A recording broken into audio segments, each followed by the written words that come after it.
This is One Sentence News, a daily podcast featuring 3 news stories with a sentence-long summary and 1 sentence of context apiece. I'm Colin Wright. This is a sponsored message. Recently, I started using Anchor as my podcast host. Anchor offers benefits that most other hosts do not. It's free to use, but it also has a collection of tools that allow you to create a podcast completely within the Anchor website or smartphone app. They distribute your show to Apple Podcasts, Spotify, and all the other distribution channels without any additional effort on your part. And you can make money from your podcast without any minimum audience size. So you can use it as a more traditional podcast host like I do, but it's also got everything you need to start a podcast from scratch in one place. If you're keen to give it a shot, download the free Anchor app or go to anchor.fm to get started. It's Friday, April 29th, 2022. Let's talk about the news. From BBC News, Russia-Ukraine War Summary.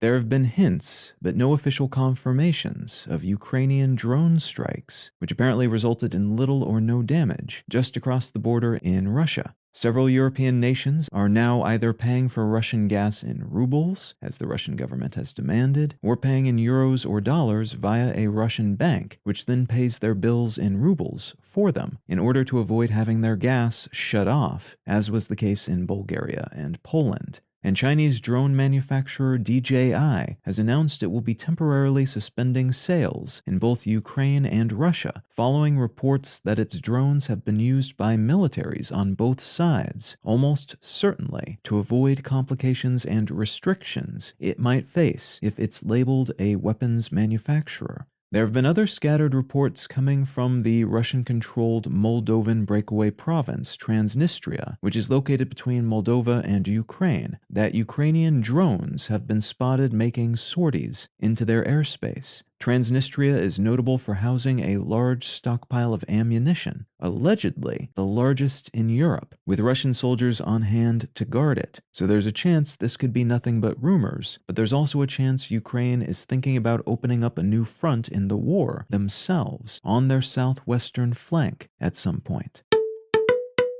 From the Associated Press, about 6 million Californians ordered to cut water use amid drought. The Metropolitan Water District of Southern California has declared a water shortage emergency, which will require some cities and agencies to cut back on usage from June 1st onward and to enforce restrictions on their jurisdictions. This move is unprecedented for the area and will primarily impact urban areas like parts of Los Angeles and San Bernardino counties, but the restrictions themselves are fairly tame compared to what's been seen in other desert regions throughout the southwestern U.S. over the past decade or so, especially considering that the first 3 months of 2022 were the driest 3 months in recorded state history, and that a study from earlier this year found that alongside climate change-related issues, the western U.S. is going through a mega-drought phase that's led to the driest local climate in at least 1,200 years. And from Bloomberg, Bitcoin declared legal currency in Central African Republic. One of the world's poorest nations, the Central African Republic, has made Bitcoin an official government currency, making it the second country after El Salvador to do so.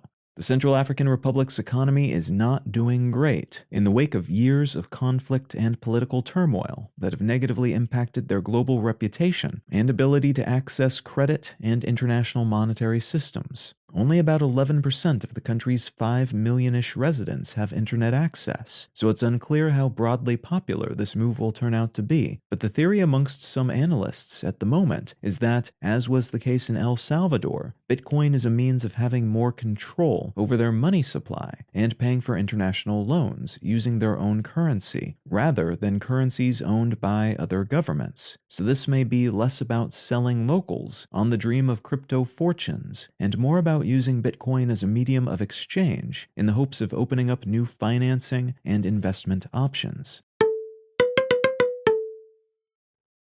If you're finding some value in One Sentence News, consider leaving a quick review wherever you get your podcasts and/or sharing the show with a friend. You can find out more about this show or subscribe to the email version at onesentencenews.com. And you can support this and other related projects, like the Let's Know Things and Brain Lenses podcasts, at understandery.com.